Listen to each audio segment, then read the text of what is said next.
On the malnutrition ward at the biggest health facility in the Nuba Mountains, there are 3 times the number of children admitted as there were a year ago, all from families who fled the horrors of war elsewhere in Sudan.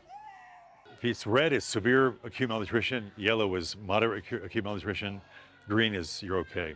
6-month-old babies, somewhere like 8-9 kilos. Yeah. That's because more than a year and a half, 5 kilos, so way underweight.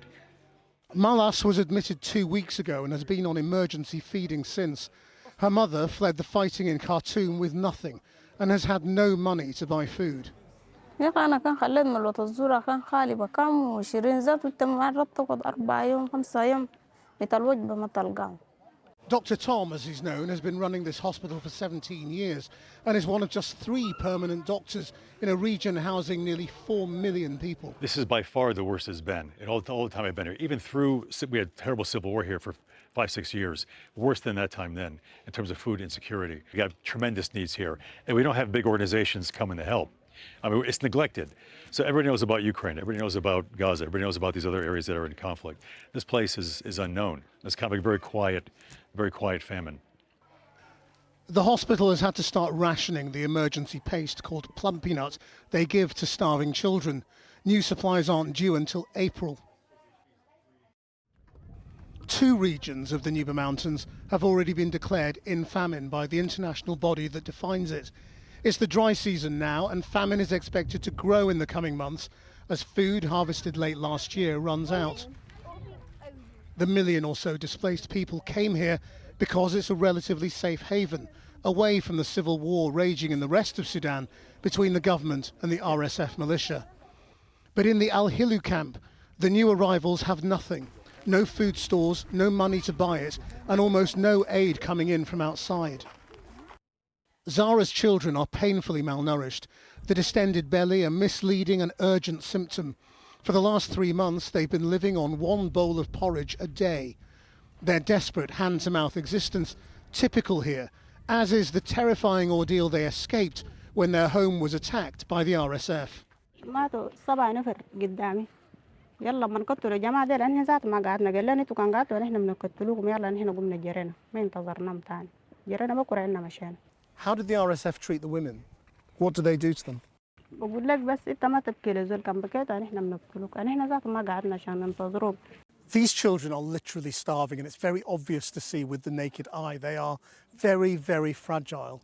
And it's the products of war. There is no good reason why they should be in this state, but they are displaced. They have nothing, and they're unable to get anything. There is no international aid coming in to speak of into this camp. And it's scandalous, really, because you could easily get airdrops in here. You could easily land helicopters here. With a bit of work, you could get lorries in here too. And there is no earthly reason why the people living in this camp right now should be in this state. The Nuba Mountains governor from the rebel group, the splm North, claims the Sudan government is stopping aid agencies operating here. Hello, salam. And that they're using hunger as a weapon of war. لأن في أبسكون لأن في حاجز من الحكومة السودانية لأن في حاجز من الحكومة السودانية ما دارين يدوا فرصة للمنظمات عشان يجيبوا الأكل لجبال النوبة. يستخدموا الأكل ده السلاح زي ما أنا ذكرت قبل شوية.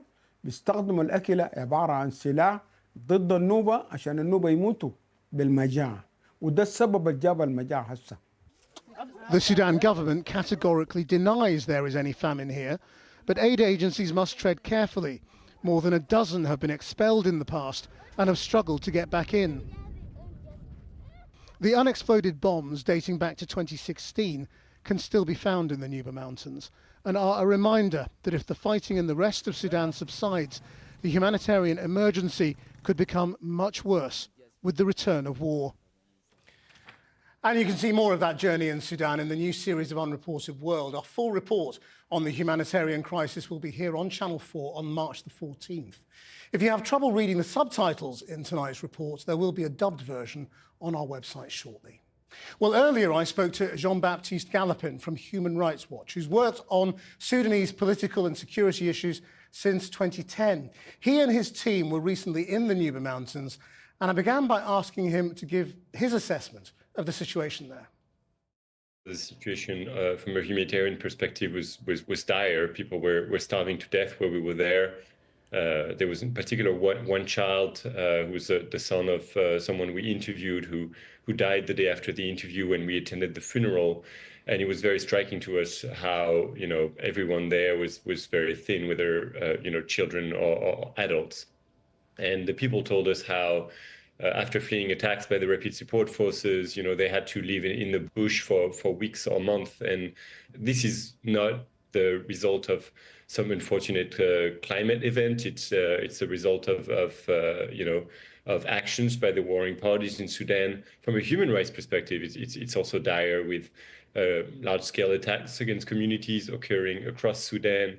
In the Nuba Mountains, we documented the destruction of and the attack on 2 towns, which led to the displacement of tens of thousands of people. First of all, in terms of the humanitarian aid, I mean, we saw virtually nothing getting through that even begins to meet the need. Can you explain why that is happening? Why isn't there aid getting in? Both the Sudanese military and the RSF are obstructing aid to the areas they don't control. The people who are delivering aid to the Nuba Mountains are coming largely from South Sudan, and the logistics there are very difficult.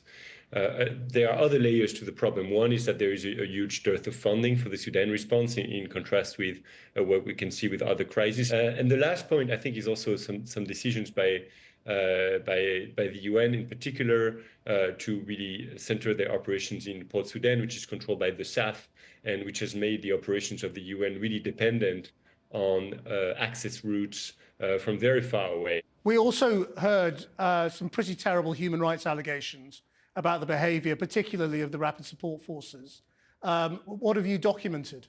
As I mentioned, we documented the destruction of 2 towns. During these attacks, the rapid support forces, killed men, shot at civilians trying to flee. They also systematically looted and burned large segments of these towns. Women were abducted for the purpose of sexual slavery by the rapid support forces. In particular, one survivor who managed to escape told us how she was kept for 3 months, shackled with other women, 49 other women on the RSF base, and gang raped every day for months. And unfortunately, these are the kind of stories we're hearing across Sudan. I don't think I've been anywhere that is quite so ignored as this place internationally. What do you think should be done to increase both awareness and international pressure on the Sudanese government to do something? So we are trying at Human Rights Watch with our work, investigating these atrocities to cast a light on what is happening largely in the shadows. And you're right that the international community's response has been really appallingly poor as a result of a number of issues, including deadlocks at the UN Security Council and the perceived lack of strategic importance of Sudan. We're calling on states to work together with the African Union and the UN to urgently deploy a mission to protect civilians in Sudan. We're also calling on governments to the Security Council to expand the current arms embargo that is only concerns Darfur to the whole of Sudan. And we're calling on states to really put under scrutiny their own arms exports to other countries, which could divert the weapons to Sudan. Jean-Baptiste Galopin, thank you very much. Thank you so much.